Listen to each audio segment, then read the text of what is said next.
Good morning, YouTube. Man, all the way George Page comes to you live on YouTube. As you know, I'm part of Cyborg Nation. Resistance is futile. He cannot defeat the Borg. And I follow Cris Cyborg on social media, on YouTube. She comes on IG. She is an amazing person. And, I think she's been, since her departure from UFC, she's been, coming up, as you know.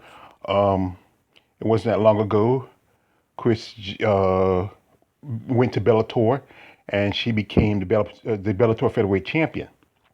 And she's now has a record of being a Grand Slam champion, winning championships in Bellator, UFC, Invicta, and also Strikeforce. And since her transition to Bellator, she's been really working hard, and she's got herself a brand. She's a brand, and she's doing pretty good with it. And just she's an amazing person. She's modeling everything. But I saw this on her IG yesterday, and Cris wins the CBS Sports Award for Fighter of the Year. And this is amazing. I mean, this is a great thing for her. I mean, like I said, Cris is a brand. She's getting her success is just ever since she left UFC and got up with Scott Coker. Her and Scott had a pass. She fought at Strikeforce. She won the title there. She beat Gina Carano. He's really letting her grow and develop and really, put herself in a situation where she's already rich. I think she's richer now than she was when she was at when she was at UFC. She was getting paid good at the UFC. UFC never really took advantage of her talent and her personality. And she does a lot of marketing now. I know a while back I seen her. She did a video with that girl, Batty B, BD B, whatever. The girl said, "Catch me outside." How about that? You know, and she's on often. She quite often does. She's on YouTube, and she's on doing training sessions with her niece slash daughter Gabby, and and she's modeling. She's getting modeling deals. And like I said, the story, which is about her against the CBS, um, it's like Cyborg was one of the few fighters to get opportunities to compete more than once in 2020, and she made the most of both efforts. In January, she was at Bellator 238, and Cris became the only professional fighter in the history of mixed martial arts to win every significant world championship. Okay, anyway, that's it. And I already had captured the UFC Invicta and Strikeforce title, as I said again, and in 8 years, defeated the competition, blah, blah, blah. But returning on October, Cyborg would complete without live crowd in attendance for the first time. This is a story, yeah. Okay, that's all out, yeah. But CBS Sports has awarded her their, most, it's a great reward, and there also among the mentions are Patricio Pitbull, Vindom, whatever name is, Juan, whatever, Tom Johnson, and also honorable mentions also Julia Velasquez, the new flyweight champion. But anyway, this is a great honor to get, from CBS Sports to get rewarded as Fighter of the Year, and she's just an approachable person. She loves her fans. Her fans love her.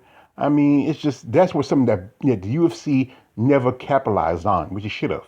And this is right. This here right here with my Hem the King, my Lord Hem the King, Warden of the West, Dennis Espinoza. I mean, this was I think it was somewhere in Fort Worth, and Dennis sent me this picture a while back, and and this is great. Him standing here, the queen of the no love list with the lord of the hand of the king, Dennis Espinoza. I love this picture.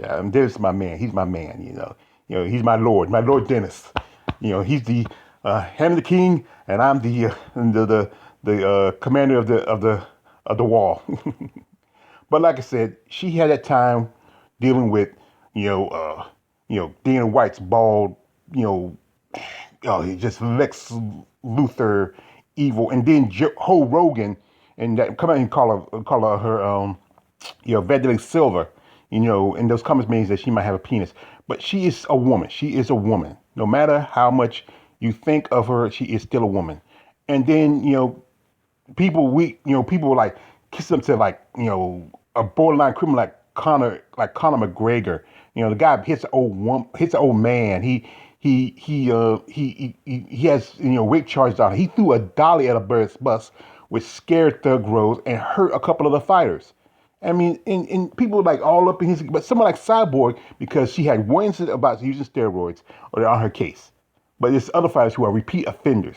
Cyborg was young. She did that once. That was a mistake, and she changed that. But when you do it again, it's not a mistake. You're repeating a pattern. But thanks to Scott Coker, this man knows about real talent, and he grabbed onto Cyborg. Being they had a history together, you know, and Cyborg should be anything American story. Think about it. It's just 4 years ago. She became American citizen. This is back December 13th of 2016. She became an American citizen. And that should be a great story. We often have people talk about how people come over here and pull themselves by the bootstraps and mix them out there and become American citizens.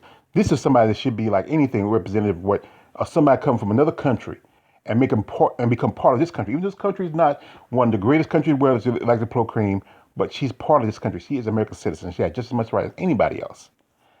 And also, she's crossing over in sports. This is her at a baseball game throwing all the ball. And I remember a while back, I follow her. Like I said, I follow her on. She did post a video when she was at the Lakers, not the Lakers, the LA Rams. When the Rams moved from St. Louis back to LA, and she was there during their practice. And she was hanging out. She was talking to players, tossing around balls, hanging out with kids. And this is what the UFC should have capitalized on. If you're gonna have her there, you should brought in. You could have brought in like Paige Van Cant. You could have brought in George St. Pierre. You could have brought in Francis Ngannou. That dude looks like he could be a linebacker himself. And that what they should have capitalized on. Cross on to other sports. And she's also thinking about boxing. Now she would, she's supposed to maybe having future plans fighting Katie Taylor. I heard my man coach did an interview with Jessica McCaskill, who beat Celia Brækhus a while back, and she said her trainer said they weren't talking, but I'm not going to pay attention to them. Forget about them. I'm not going to take them seriously. If they do fight her, they fight her. If they don't, they don't. So never mind about them. And also, there's that old rivalry between her and Ronda Rousey. And maybe talking to her about maybe going to WWE. And I can see that. I can see a crossover. She may have to do a little training, try to be careful because you hold some stuff back. Because wrestling is not as physical as it is. It is physical, but not that physical. It's mostly stunt work and acting. So she has to, maybe a little, and maybe she might even better than Rousey because I heard that Ronda, she hurt some people. She don't know how to really. She should take some more time and really train. But anyway, that as I said again, she is a mother to a niece, and her and Gabby, they have a great relationship, and often they come on together and they do their every Thursday they do their workouts together for people in quarantine, and that shows something. That is, I think she can, somebody can take advantage of this and maybe even give Cyborg. If she retires from mixed martial arts. Maybe she can do like an exercise show. You used to have them back in the day. Maybe somebody can pick it up. But like I said, she's a great person. She's a beautiful. She may not be beauty by people's standards, by the standards of the average, white male between 18 to 35. But she's beautiful inside and out, a genuine human being. And I think and I'm a big fan of her. I'm not looking at her outer beauty. I'm looking also at her inner beauty, and she has both of them. That makes her such a greater person. And she is, like I said, she's a Grand Slam champion, and that's something nobody can ever take from her. Not this person right here. Yeah, you have 2 champions. She has 4, and we, like I said in my other video, I speak about what we want. We want revenge, Crumb. I have not paid to you before. We do want revenge, but this fight may not ever happen, so I'm good with that. In the back of my head, I would love to see this fight happen again, run it back, but in the back of my head, we know this is not going to happen because of certain people and their mindset and how they put, their personal feelings over business. Cyborg is a true champion, a true person. She is also, she's a philanthropist. She helps out people. I remember she did a thing a while back where she was giving out burgers in Skid Row in L.A. And I mean, she didn't have to do that, but she did. And that tells you she's a genuine human being. Like I said, I want graduation for winning her award for, for CBS Sports Fighter of the Year. You deserve it. If anybody deserves it more than anybody, it's you, Cris. And like I said, Cyborg Nation till this day. To this day. This is your man, All the Rage George Page. Don't like, don't subscribe. I'm out. And for you haters and you cyborg haters, you know where to go.